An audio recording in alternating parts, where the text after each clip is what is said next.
up, so I'm here to chop it up. Let's chop it up. Let's do it. Ay, ay, ay, it's just me and my gang, gang, gang. If you lame, you can hang, hang, hang. Let the chopper rip, it go bang, bang, bang, bang. Iced up and I let my chain swing, swing, swing. Got the woo like I'm in the woo, tang, tang, tang. Got the woo like I'm in the woo, tang, tang, tang. Man, so how you feeling? I'm feeling good. That's good, that's good. I'm glad you came here to chop it up with me. I'm glad I'm here too. For sure, for sure. Hey man, first things first, I want to say on behalf of Chop It Up, I want to say thank you for being the first female artist on Chop It Up and being the first female artist to do the check-in with me. So, hey man, let's talk about your check-in experience, man. How did you feel? You know what I'm saying? How did you feel performing Wu-Tang and being the first person to do it? I feel honored, like I feel real special, you know, the first female on here, you know, I gotta represent, gotta set the stone. No, for sure, because everybody gonna be looking like, okay, boom, it's so you feel me? So if she could do it, I could do that shit. So Definitely, for sure, man. So tell people, man, where you from? I'm from Palm Beach, Florida, 561, you know the vibes. For sure. What's it like out there, man, to the average Joe? Man, it's cool, it's a vibe, everybody out there chilling, minding their business, everybody know everybody. So yeah, it's cool. For sure.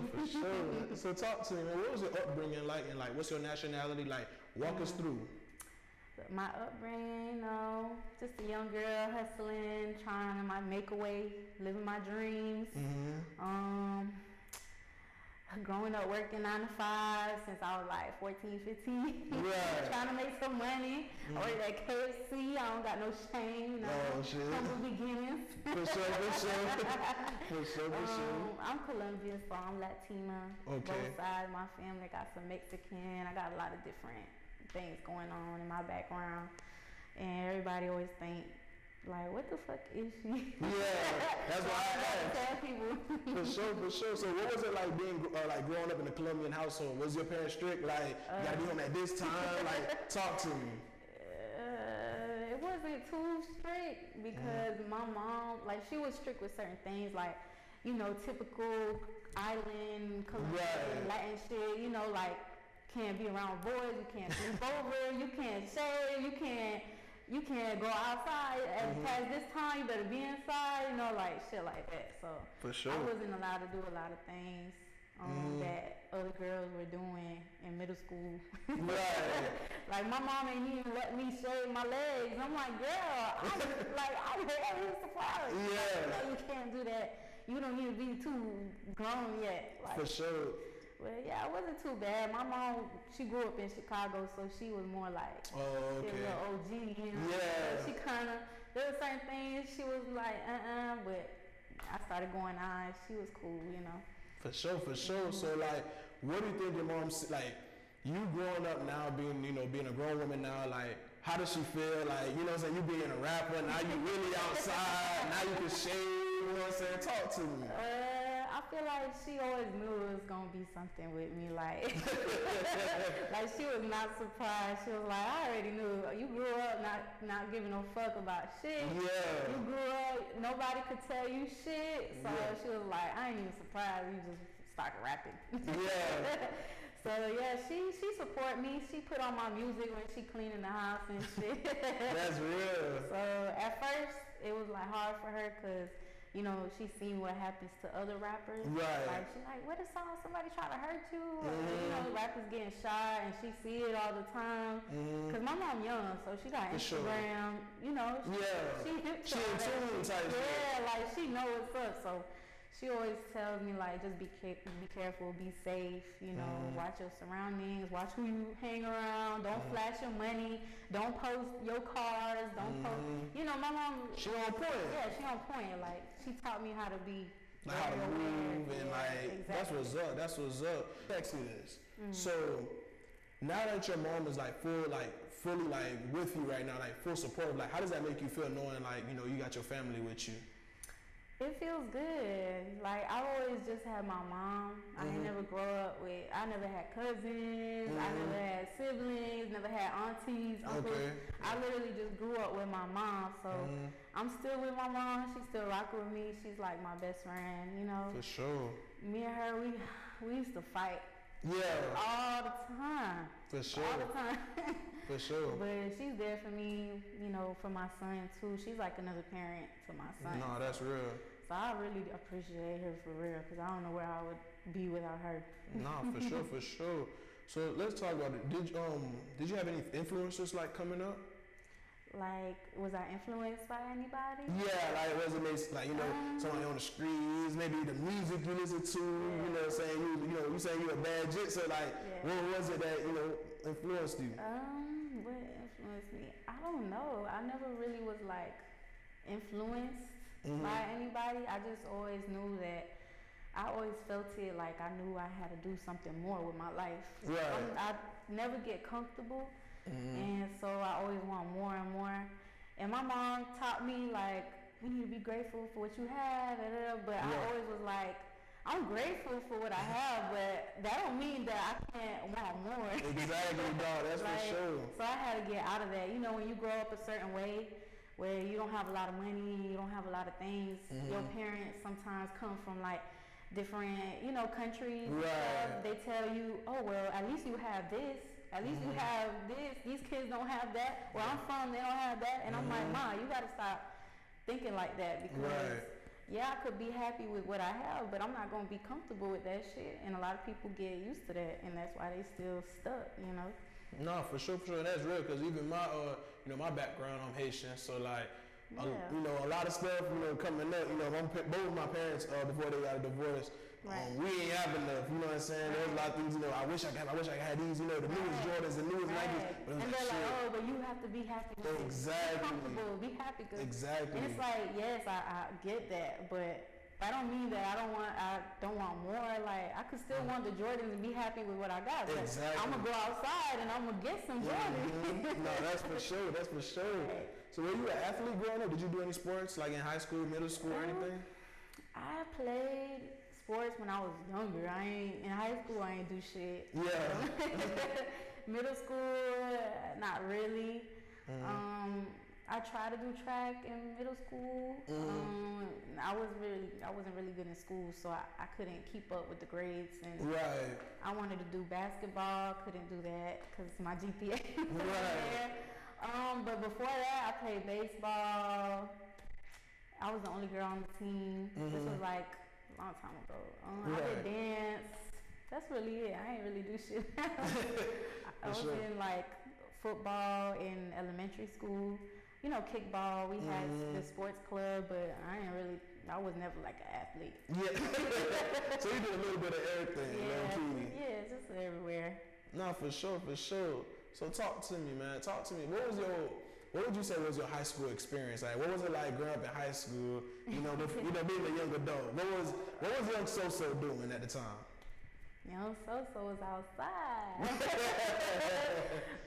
It's so crazy because people who knew me in high school always text me now, and they're like, "Yo, you grew so much." They always tell me like, "Yo, you came a long way." Everybody tell me that, and it's like, it's so true because who I used to be back then, I was wild. I did not care about anything. I was everywhere, skipping school every day, smoking weed, drinking, going to every party, every scene. I mean, I've been to so many parties, they getting shot up, like we in the hood over here, we in this hood over here. You know, it was just crazy. Every day it was like an adventure with me. Oh yeah. Yeah, like you hanging with me for the night, we going out. Yeah, like you gonna make it like it's like one of the lifetime experiences. Yeah, exactly. And we out till like 5, 6 in the morning. Damn. And we still going to school the next day. For sure. So being the woman that you are now, what would you tell young So-So back then? Like what would be a couple things that you would change, or maybe something that you would gear young So-So to be like better in today's day? I don't think I would tell her shit, cause I mean everything that happened was supposed to happen how it was. I learned a lot, and now that I'm older, like shit, look how I'm turning out. I'm straight. I'm good. I'm hustling. Sure. I mean, I took a lot of L's too. You know, I didn't just get to where I'm at, cause you know, whatever. But you know, I took some L's growing up, so. I wouldn't tell her nothing. I'll just say, just be patient, because it will get better with time. For sure. Not for sure. So let's talk about it. What first got you into music? Music? So my baby daddy made music. Okay. And so I was always around the studio. I was always around like these people that were actually really big in the industry. I just didn't fucking know. Yeah. Cause I ain't know shit. He was just like, yo, we was just at DJ Khaled's studio. Rihanna was just here. And I'm like, okay, I ain't know shit about nothing. Yeah. I didn't even know what a fucking AP was. Like, your girl was not, I wasn't there. I was still down, still had that mentality. I ain't know nothing about nothing. So I was just hustling. I ain't even know what that shit was about. So when I started coming around him, I started seeing shit, and I liked it. It was cool. I'm in the studio, I'm vibing, but that was his thing. Yeah. I ain't never was like, oh, I want to be a rapper like him. Not for sure. That was his shit. So I'm like, yo, I like your music. Keep hustling. Don't give up. Keep going. But me, I always yeah, but I always had like my own hustle. Like I always wanted to do my own shit. For sure. So I was in the beauty, so I knew I wanted to open a shop. I had money saved up. And then when he passed away, that's when people was like, yo, you should do music. People kept telling me, and I'm like, me? No. I'm like, I'm not gonna rap. Like, that's not me. That was never my passion. That was my baby daddy's passion, my boyfriend at the time. So then I just went in the studio one night because we was out, me and my homegirls, we ended up going to the studio. I don't know how all that shit happened. It was just God's timing, you know what I'm saying? Because after that day, it just was music every day. Every day we was in the studio making music together. And then I had got an offer, not really an offer, but like I had my manager, she wasn't my manager at the time, but I was like, yo, I think I want to take music serious, and like I would love for you to like be on my team and help me grow. And cause I know how the type of manager she is. She don't manage people like that. But I know she on point. She's like on go. So I'm like, yo, if we work together, we can blow the fuck up. No, for sure. So she was like, let's do it. And then a couple days later, lunch, he hit me up, and I looked him up. He a big dude in the industry. Right.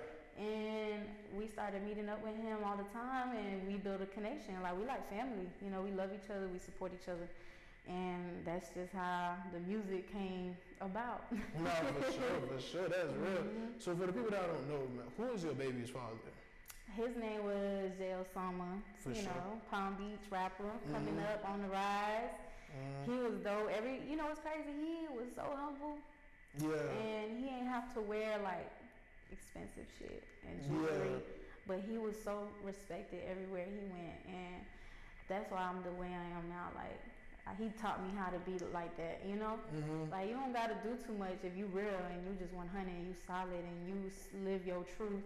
That's how he was. So he ain't have to be fake. He ain't have to pretend to nobody. His music speaks for itself. Shit. Everybody fuck with him. Every state you go to, he wasn't like the richest, But that boy, he was raw. Yeah, no, for sure. And I think with a lot of people, especially us Florida people that remember J.O., he was definitely like, it was that timing. Like, it was his time. And every time he dropped something, it proved his point every single time. Every time, like, it just went up every time. And it's crazy because he was just too humble. Like, he ain't realized how much people he had, like, really rooting for him. Like, he would get discouraged sometimes, and I would tell him, just keep going, it's hard when you coming up and you used to be like in the streets. You used to have to sell drugs or something to maintain your lifestyle and shit. So when he started doing music, everybody's telling him like, stop doing that. And he's like, how the fuck I'm supposed to pay for this? The music ain't gonna make you money right away. Not for sure. It's an investment. And he was making money off music, but he just felt like he needed like right now.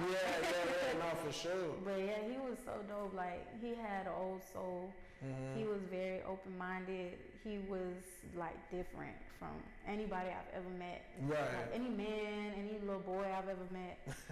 Especially now these days, these boys have like this much personality. Yeah, we live in a crazy time. Yeah, you know. So let me ask you this. You know, I know people are very curious.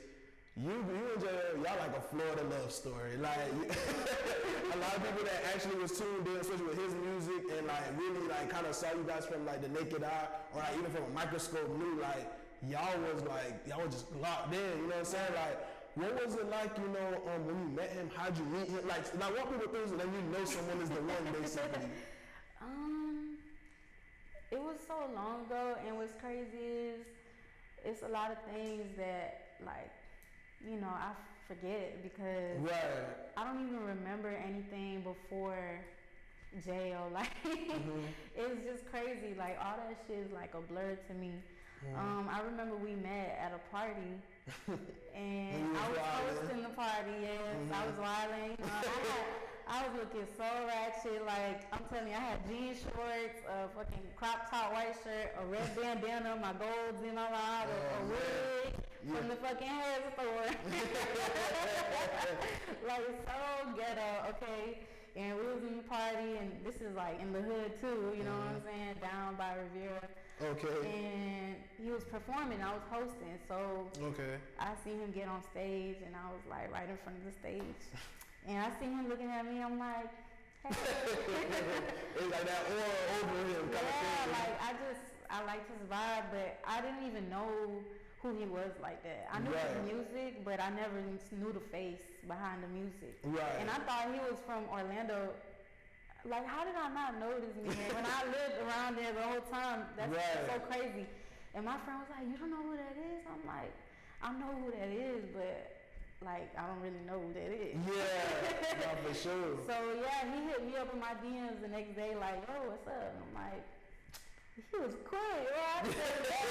Like, how you found my Instagram? And when we met up in person, literally that same day, because he wanted to meet me so bad, like, yo, let me see you. Yeah. And I'm like, that same day, he was like, my dog showed me your Instagram, because I was like, who the fuck is that? Yeah. And I'm like, okay, what's up? So yeah, we started hanging out every day.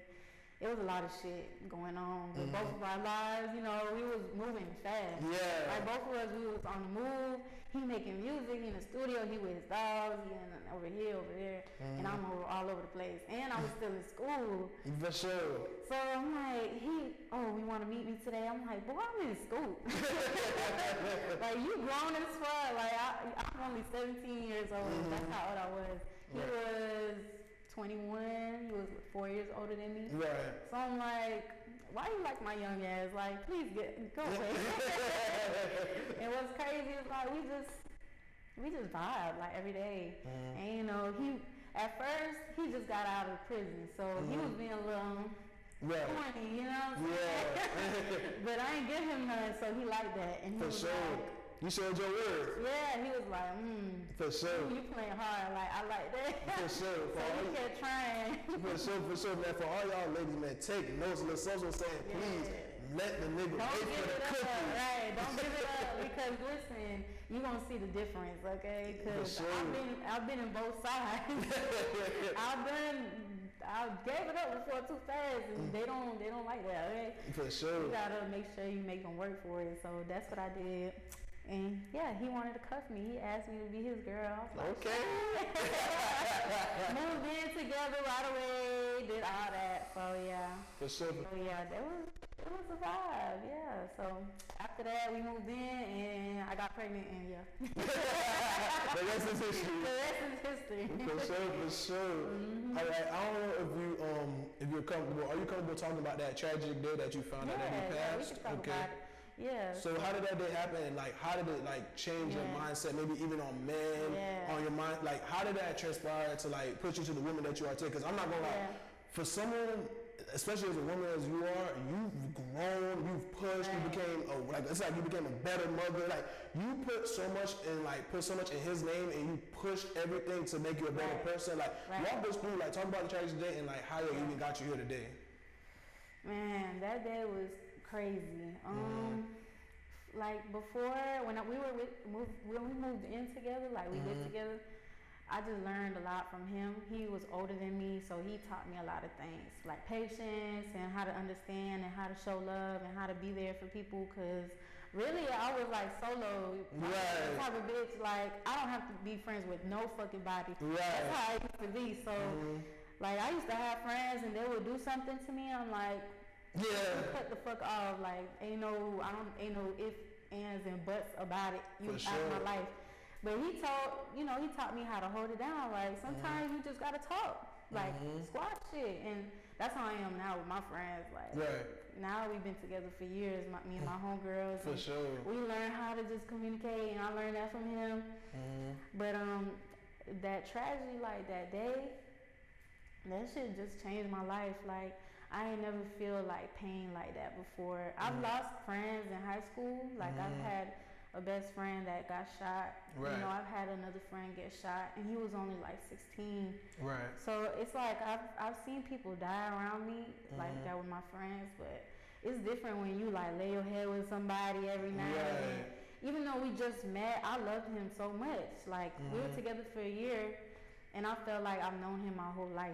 Right. If you ever really love somebody, you know, like we were exactly alike. We're goofy, we're funny, we bring the best out of each other. Like that's why I love him. So that day it was just crazy because I'm getting ready for my maternity shoot, and he was supposed to come with me, but instead he went to go buy some fresh Air Forces. You know, he got a lot of extra white Forces. And he was like, I said, "Hey, you got like 3 pairs in the closet." He said, "Nah, these hoes gotta be white as fuck." So I'm like, whatever. So he went to go buy them, and he went with somebody. You know how that go. Yeah. That I ain't like, and I kept telling his ass. And you know, when it comes to your girl, sometimes you're like, she tricky. Yeah. Nah, girls have intuition. We know who need to be around you and who don't need to be around you. So I try to let him know, but you know, he gonna do what he wanna do. So I can't stop him. He a grown man. You pick and choose who you want to hang with, and that's on you. Like at the end of the day, like you make your own choices. Right. Even though I can tell you every day I don't like this bitch, but not for sure. So he went, and like, you know, I don't really know too much about the situation. Like I can't really speak on too much of it. No, for sure. But like after that, I didn't hear from him for like 30 minutes, 40 minutes. He just called me and said, "I'm turning in," and he literally got shot at the light before you turn into the complex that I lived in.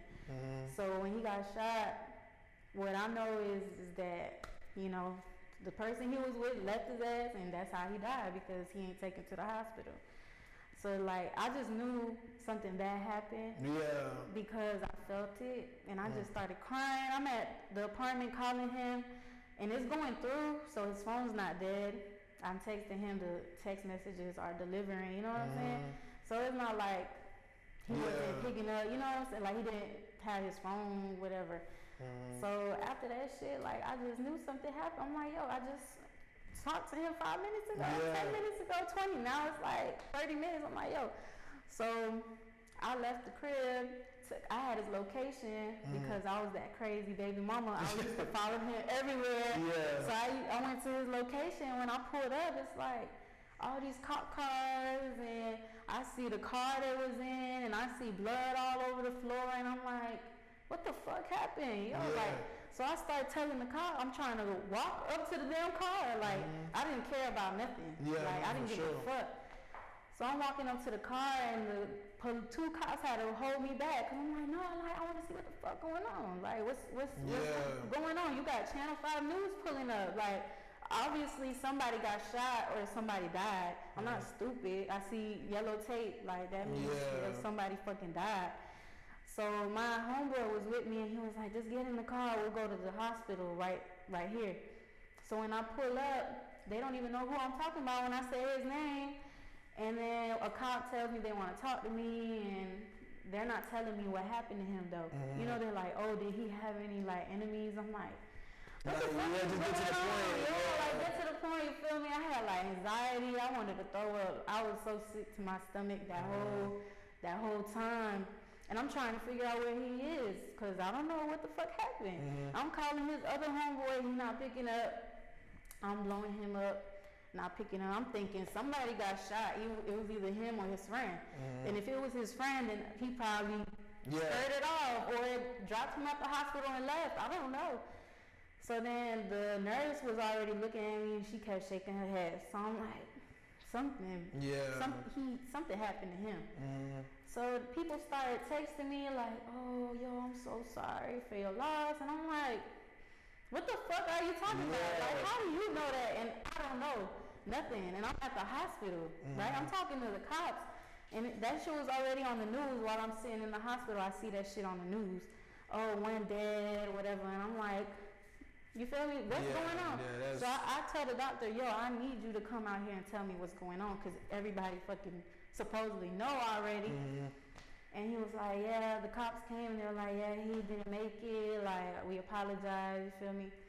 And after that day, like, I don't know, I ain't never been the same after that. Yeah, no, for sure. Like, you know, I moved on now, you feel me? Like, I got past that and I've grown from that shit. But like that took a piece of me like forever. Like the way I look at life now is like, you need to do what you want to do. You need to live your life.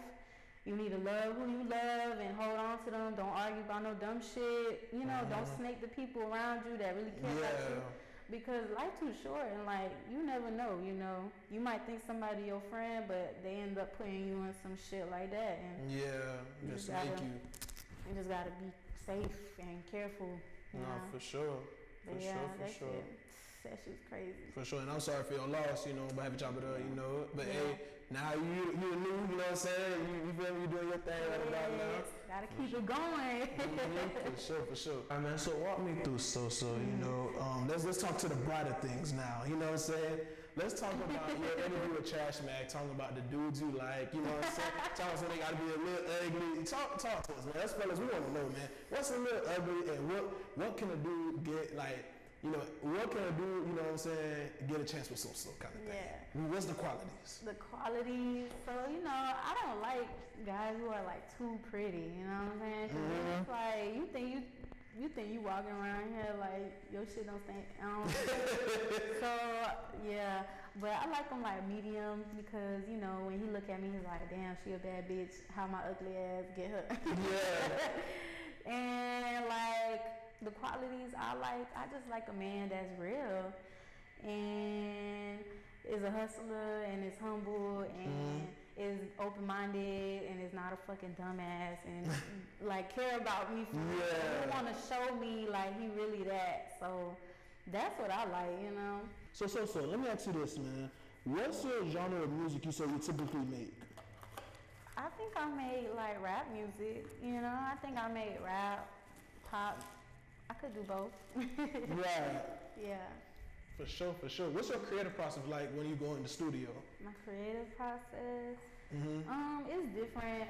Sometimes I listen to beats that people send me and I'll write something to the beat, or I like to go in the studio and just flow. Okay. Hey, for sure. So let's talk about your merch, the Woo merch. Walk us through, you know what I'm saying? What should we expect? Just a lot of heat, a lot of fire, a lot of creative shit, okay? You know, nothing we do over here on this side is regular. It's always out the box, always some shit you're not gonna see anywhere else. So check it out. Bad Attitude out, Wu-Tang out, mixtape coming soon. So World, you already know the motherfucking vibe. We going up with that one. So yeah. So when that project gonna drop? Put a date on it. Man, I can't put no date on it because you know, we still working on it. For sure. Videos, we trying to get the most out of it. For sure. I'll say like March. That's the month we're trying to drop everything with the videos and the merch and everything. So yeah. Okay, for sure. So hey fans, I squeeze it out of her. We got it, March. You know what I'm saying? Be on the lookout for sure. So where can the people find you as far as your social medias? Lil So Don, all socials, Twitter, TikTok, and Instagram. That's really it. And I think Facebook too. I don't know. I haven't been on Facebook in a long time. Oh yeah, for sure. But yeah, Lil So Don, that's the name. You know, you can find me out there. For sure. Hey man, So I appreciate you coming to chop it up with me. Yes, thank you for having me. For sure.